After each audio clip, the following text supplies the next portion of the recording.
Hello friends, welcome back to our channel ఈ సేవ మీ అందరి సేవలో. రేషన్ కార్డ్ లో పిల్లల పేర్లు యాడ్ చేయడానికి, అడ్రస్ చేంజ్ చేసుకోవడానికి మరియు రేషన్ కార్డ్ లోని తప్పులు సరి చేసుకోవడానికి అప్లికేషన్ ఎలా చేసుకోవాలి అండ్ ఎందుకు ఏ డాక్యుమెంట్స్ అవసరం అవుతాయి అనే విషయం గురించి ఈ వీడియోలో మనం చెప్పుకోబోతున్నాం. అయితే తెలంగాణలో కాంగ్రెస్ ఆవిర్భావ దినోత్సవ సందర్భంగా డిసెంబర్ 28 నుండి కొత్త రేషన్ కార్డులు మరియు రేషన్ కార్డులో మార్పులు చేర్పులు అలాగే కార్డుల్లో తప్పులు సరి చేసుకునేందుకు అవకాశం కల్పించిన గురించి అందరికీ తెలిసిన విషయమే.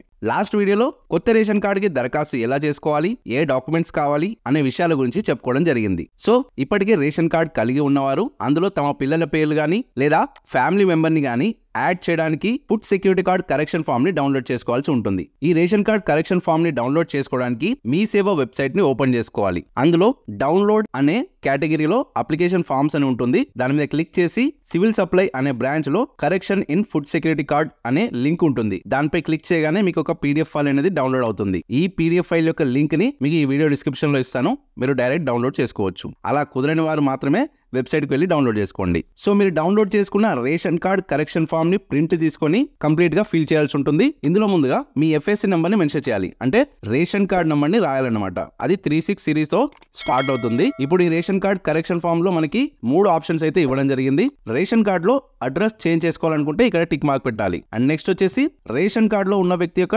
డీటెయిల్స్ ని మోడిఫికేషన్ చేయడానికి, అంటే తప్పులు సరి చేసుకోవడానికి ఈ ఆప్షన్ ఎంచుకోవాల్సి ఉంటుంది. తర్వాత ఫ్యామిలీ మెంబర్ ని యాడ్ చేయాలనుకుంటే ఈ థర్డ్ ఆప్షన్ ని యూజ్ చేయాలి. సో ఈ 3 ఆప్షన్లలో మీకు అవసరమైన వాటి మీద టిక్ మార్క్ పెట్టేసేయాలన్నమాట. ఒకవేళ మీరు 3 ఆప్షన్స్ ఎంచుకోవాలనుకుంటే 3 కూడా యూజ్ చేసుకోవచ్చు, కానీ దానికి సంబంధించిన డాక్యుమెంట్స్ అనేది మనం ఈ ఫామ్ తో అటాచ్ చేయాల్సి ఉంటుంది. తర్వాత అప్లికెంట్ డీటెయిల్స్ లో మీ అడ్రస్ ని మెన్షన్ చేయాల్సి ఉంటుంది. నెక్స్ట్ ఎఫ్ఎస్సి ఇన్ఫర్మేషన్ లో ప్రస్తుతం రేషన్ కార్డ్ రికార్డ్స్ ప్రకారం మీ డీటెయిల్స్ అనేది మెన్షన్ చేయాలి. ఇందులో కేవలం స్టార్ మార్క్ ఉన్న డీటెయిల్స్ మాత్రమే వేస్తే సరిపోతుంది. ఫర్ ఎగ్జాంపుల్ ఇక్కడ ఎస్కేఎస్ ఫామ్ కి స్టార్ మార్క్ లేదు. సో ఈ ఎస్కేఎస్ ఫామ్ నెంబర్ మీకు తెలియదు కాబట్టి అది బ్లాంక్ వదిలేసినా సరిపోతుంది. ఇక నెక్స్ట్ అడ్రస్ చేంజ్ చేసుకోవాలనుకునేవారు మీకు గ్యాస్ కనెక్షన్ అవైలబుల్ ఉంటే ఎస్ అని పెట్టాలి, లేదంటే నో అనే దాని మీద టిక్ పెట్టేసేయాలి. అండ్ ఒకవేళ ఉంటే ఏ టైప్ గ్యాస్ కనెక్షన్ ఉంది అండ్ గ్యాస్ కంపెనీ పేరు అలాగే consumer number and gas agency name ని ఎంటర్ చేయాలి. అండ్ మీరు రేషన్ షాప్ ని కూడా మార్చాలి అనుకుంటే ఎస్ మీద టిక్ పెట్టేసి ఏ మండలానికి అండ్ ఏ షాప్ కి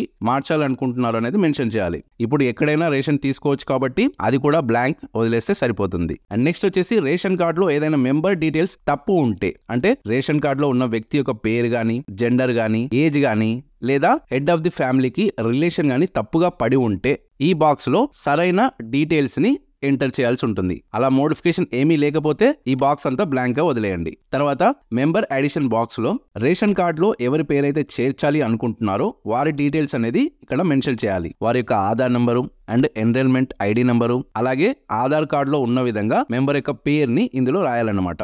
ఇందుకోసం కంపల్సరీగా ఫుల్ ఆధార్ కార్డు మాత్రమే ఉపయోగించాల్సి ఉంటుంది. చిన్న ఆధార్ కార్డ్ లో ఈ డీటెయిల్స్ అనేది ఉండవు, ఎందుకంటే ఈఐడి అనేది కేవలం ఫుల్ ఆధార్ కార్డ్ లోనే మెన్షన్ చేసి ఉంటుంది. ఓకే, తర్వాత ఇన్ఫర్మేటివ్ డీటెయిల్స్ లో అప్లికేషన్ ఎవరైతే పెడుతున్నారో వారి యొక్క పేరు అండ్ వారి అడ్రస్ ప్రూఫ్ యొక్క డాక్యుమెంట్ నంబర్ ని ఎంటర్ చేయాలి. అంటే ఓటర్ ఐడి కావచ్చు, లేదా డ్రైవింగ్ లైసెన్స్ కావచ్చు, లేదా ఇంకేదైనా అడ్రస్ ప్రూఫ్ సంబంధించిన నంబర్ అనేది ఇందులో రాయాలి. అండ్ చివరిగా అప్లికెంట్ యొక్క సిగ్నేచర్ చేసేసి ఈ అప్లికేషన్ ఫామ్ తో పాటు మీరు అడ్రస్ చేంజ్ చేసుకోవడానికి టిక్ మార్క్ పెట్టుంటే అడ్రస్ ప్రూఫ్ ని అండ్ మెంబర్ ని యాడ్ చేసుకునే అప్లికేషన్ టిక్ మార్క్ పెట్టుంటే మెంబర్ యొక్క ఆధార్ కార్డ్ ని అలాగే ఏదైనా కరెక్షన్స్ చేసుకుని ఉంటే ఆ కరెక్షన్ కి సంబంధించిన ప్రూఫ్ ని, అంటే ఆధార్ కార్డు కావచ్చు, ఓటర్ ఐడి కావచ్చు, లేదా పాస్పోర్ట్, డ్రైవింగ్ లైసెన్స్ లాంటివి అటాచ్ చేసి మీ సేవలో సబ్మిట్ చేస్తే మీకు వారు ఆన్లైన్ లో అప్లికేషన్ చేసి ఒక రిసిప్ట్ అనేది అటాచ్ చేసి ఇస్తారు. తర్వాత గ్రామ సభలలో అర్హులైన వారిని ఎంపిక చేసి వారి అప్లికేషన్ ని ఎంఆర్ఓ ఆఫీస్ కి పంపించడం జరుగుతుంది. అక్కడ రెవెన్యూ ఇన్స్పెక్టర్ గారు మీ బ్యాక్గ్రౌండ్ వెరిఫికేషన్ చేసి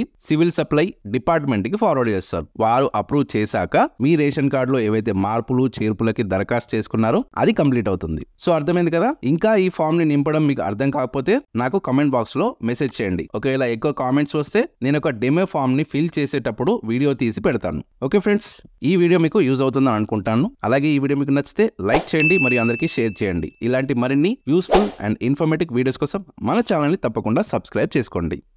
థ్యాంక్ యూ.